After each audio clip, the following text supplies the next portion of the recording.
तो नमस्कार प्रणाम स्वागत बरुआ सबके राइटर आशिक अभिषेक के चैनल पर। और सब बताइए आप सब कैसन बानी। उम्मीद करते रहुआ सभी बढ़िया होखब अच्छा होखब। तो रउआ सबन खातिर लेके आ गइल बानी बिल्कुल ज़बरदस्त, बिल्कुल दर्दनाक, बिल्कुल ब्लास्ट, बिल्कुल हिट मेटर भोजपुरी ट्रैक पर भोजपुरी बोलबम के गाना, पति पत्नी के बोलबम के गाना लेके आ गइल बानी। उम्मीद करते रहुआ सबके बेहद पसंद आई।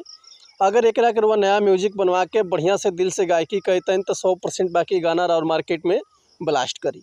इससे पहले रउआ समन से कहल चाहब कि अगर रउआ गायकी में इंटरेस्ट बा आ गायकी कल चाहता नहीं, गायकी रउआ के पसंद बा, रउआ के बढ़िया बढ़िया मेटर नहीं मिलत, बढ़िया गाना नहीं मिलत, बढ़िया से तुकबंदी नहीं मिलत, बढ़िया से गायकी नहीं कह पाओत, बढ़िया से रउआ के म्यूजिक नहीं मिल पाओत, तो अगर हमारा चैनल पर रउआ आ गए बन तो रउआ सबके निराश भइला के जरूरत नहीं है। काहे से कि रउआ समन खातिर हम हर एक प्रकार के सॉन्ग लिखिले, हिंदी होके चाहे भोजपुरी होके, चाहे रउआ कोनो भी ट्रैक पर भोजपुरी गाना लिखवा सकिले। ऑर्केस्ट्रा संग, लव संग, बेवफाई संग, पूर्वी, निर्गुण, भजन, लोकगीत, लयदारी, रंगदारी, जातिवाद संग, चाहे विवाह गीत, चाहे विदाई गीत, चाहे बोलबम के गाना, चाहे वो अपना मन पसंद के कोनो भी गाना लिखवा सकिले, वो बिल्कुल उचित चार्ज पर। तो ऐसे कहल चाहब रउआ सबसे कि अगर हमारा चैनल पर रउआ आ गए बनी, चैनल पर नया बानी तो चैनल के लाइक करी, सब्सक्राइब करी, बेल आइकन प्रेस कर दी ताकि कोनो वीडियो अपलोड करी तो सबसे पहले नोटिफिकेशन रउआ सबन के मिले। अगर वीडियो रउआ सबके अच्छा लागत तो एगो प्यारा सा कमेंट कर दी। चलिए देर ना करते हुए आज के मैटर देखल जाए कैसे बा, का एकर लय बा, का एकर धुन बा, रउआ सबन के हम गा के बताओ तो नहीं। उम्मीद करते रउआ सबके बेहद पसंद आई।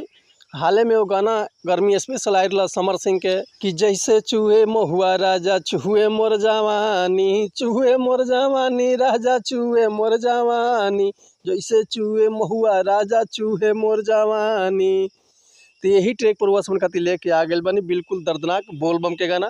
तो चलिए देखिए गाना कैसे बा। एगो औरतिया अपना पति से कहतिया कि चहली कैसे राजा बोलल महर डगरिया, अरे चली कैसे राजा बोलल महर डगरिया, कि रिम झिम बदहरिया में भीजता कंवरिया, रिम झिम बदहरिया में भीजता कंवरिया, भीजता कंवरिया हो भीजता कंवरिया, अरे भीजता कंवरिया हो भीजता कंवरिया, बाटे अभी दूर भोले बाबा के नगरिया, बाटे अभी दूर भोले बाबा के नगरिया, रिम झिम बदहरिया में भीजता कंवरिया, रिम झिम बदहरिया में भीजता कंवरिया, बाटे अभी दूर भोले बाबा के नगरिया।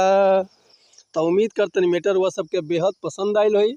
अगर ये गाना के रुआ फुल लिखवाओल चाहते तो डिस्क्रिप्शन में हमारा कॉन्टैक्ट नंबर बा, व्हाट्सअप नंबर बा, कॉल कर सके, व्हाट्सअप कर सके, रुआ के बिल्कुल उचित चार्ज पर फुल गाना मिल जाई। ऐसे पहले रुआ से उनसे कहल चाह भैया कि अगर हमारे गाँव में कोई मिस्टेक मिल भैया क्षमा चाहता नहीं। ऐसे कि हम गायक तो ना ही रुआ समझ के खाली बता सके, समझा सके, हम तो एगो राइटर ये रुआ ऊपर डिफेंड करते हुआ जितना बढ़िया से गायकी करब उतना बढ़िया से गाना और मार्केट में ब्लास्ट करी। तो चलिए मिलता है नेक्स्ट वीडियो में कुछ नया गाना, कुछ नया धुन, कुछ नया कंपोजिशन लेके। तब तक ले रुआ सबसे अनुमति चाहता नहीं। नमस्कार प्रणाम, जय हिंद, जय भारत, जय भोजपुरी समाज, हर हर महादेव, जय शिव शंभु, जय माता दी।